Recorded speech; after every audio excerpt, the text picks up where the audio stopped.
बिस्मिल्लाहिर्रहमानिर्रहीम। अस्सलाम वालेकुम। उम्मीद करती हूँ आप सब खैरियत से होंगे। मैं स्मीना गुल अपने किचन में आपको खुश आमदीद कहती हूँ। आज मैं आपके साथ मटन चाप की बहुत ज़बरदस्त रेसिपी शेयर करूँगी। इसको बहुत ही ज़बरदस्त सा मसाला लगा के फ्राई करेंगे। ये बहुत ही ज़बरदस्त बनती है, बाहर से बहुत ही क्रिस्पी और अंदर से बहुत ही जूसी होती है। इस रेसिपी को आप ज़रूर ट्राई कीजिएगा। अगर मेरी वीडियो आपको अच्छी लगी तो इसको ज़्यादा से ज़्यादा शेयर भी कीजिएगा। आइए चलते हैं इस ज़बरदस्त सी रेसिपी को बनाने की तरफ। यहाँ पर 500 ग्राम मैंने मटन की चाप ली है। फर्स्ट वाला पार्ट हमने लिया है। 500 ग्राम हमने चाप ली है। इसको मैंने धो के अच्छे से साफ़ कर लिया है। अब एक पैन लिए, उसमें ये चापें हम शामिल कर देंगे। अब इसमें हम शामिल करेंगे 1 चम्मच अदरक का पेस्ट जाएगा, 1 चम्मच जाएगा लहसुन का पेस्ट, हाफ चम्मच हम इसमें शामिल करेंगे नमक शामिल करने के बाद इसमें हम तकरीबन 1.5 गिलास पानी का शामिल करेंगे।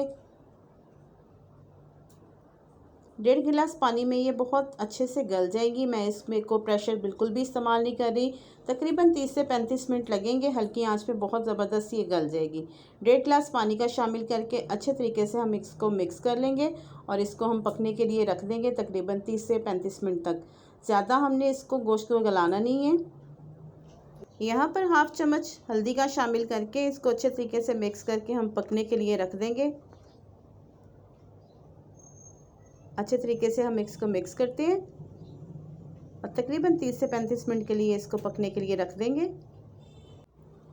30 मिनट हो चुके हैं। काफ़ी अच्छे तरीके से चांपें गल गई हैं, लेकिन हल्का हल्का पानी है इसमें। आंच हम तेज़ करके ये पानी खुश्क कर लेंगे। बस ज़्यादा हम इसको हिलाएंगे नहीं ताकि हड्डियों से गोश्त अलहदा नहीं हो। यहाँ पर चांपें रेडी हैं, बहुत अच्छे तरीके से गल गई हैं। रूम टेम्परेचर पे इसको ठंडा कर लिया है। अब एक बॉल लिए, इसमें मैं शामिल करूँगी तकरीबन पौना कप मैंने बेसन का लिया है। 1 चम्मच जाएगा इसमें कॉर्नफ्लोर का, हाफ चम्मच इसमें जाएगा नमक का, हाफ चम्मच इसमें शामिल करेंगे लाल मिर्च, हाफ चम्मच इसमें चिली फ्लेक्स शामिल करेंगे,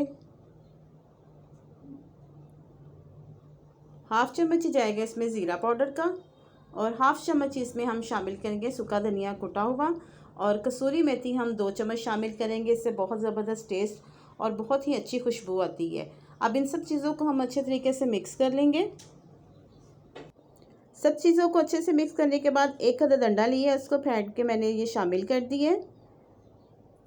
अंडे को भी हम मिक्स कर लेंगे। इसका हमने एक स्मूथ सा बैटर बनाना है, ना जो सख्त हो ना ज़्यादा नरम हो।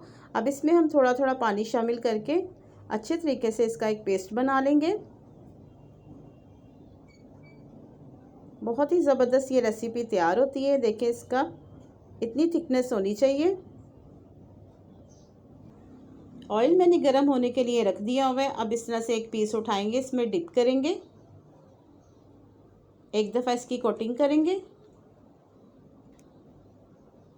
और इस तरह से एक पीस उठा के ऑयल में हम आहिस्ता आहिस्ता करके शामिल करते जाएंगे। ऑयल का टेम्परेचर ज़्यादा तेज़ नहीं होना चाहिए, हल्की आंच पे हम इसको फ्राई करेंगे। अगर आप मेरे चैनल पे नए हैं तो प्लीज़ मेरे चैनल को सब्सक्राइब कर लें। अगर मेरी वीडियो आपको अच्छी लगी तो इसको ज़्यादा से ज़्यादा शेयर भी कीजिएगा।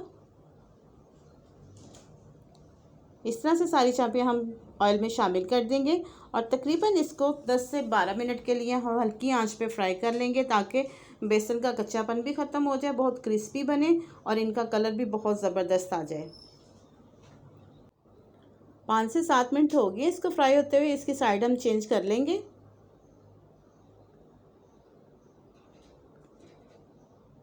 इस तरह से सारी साइड चेंज करेंगे, दूसरी तरफ भी बहुत अच्छा सा कलर आने देंगे। तकरीबन 10 से 12 मिनट लगे हैं, दोनों साइडों पे बहुत अच्छा कलर आ गया है। एक दफ़ा हम इसके साइड चेंज करेंगे। ये देखिए माशाल्लाह से बहुत ज़बरदस्त कलर आ गया है। अब इसको हम किसी छलनी की मदद से निकाल लेंगे। इस तरह किसी छलनी की मदद से निकाल लेंगे ताकि इसका एक्स्ट्रा ऑयल निकल जाए।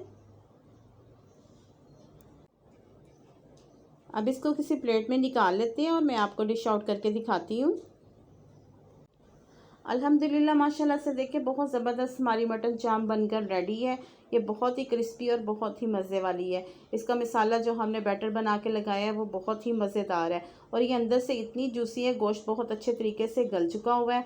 आप इसको चाय के साथ भी इस्तेमाल कर सकते हैं, आप इसको रोटी के साथ भी इस्तेमाल कर सकते हैं।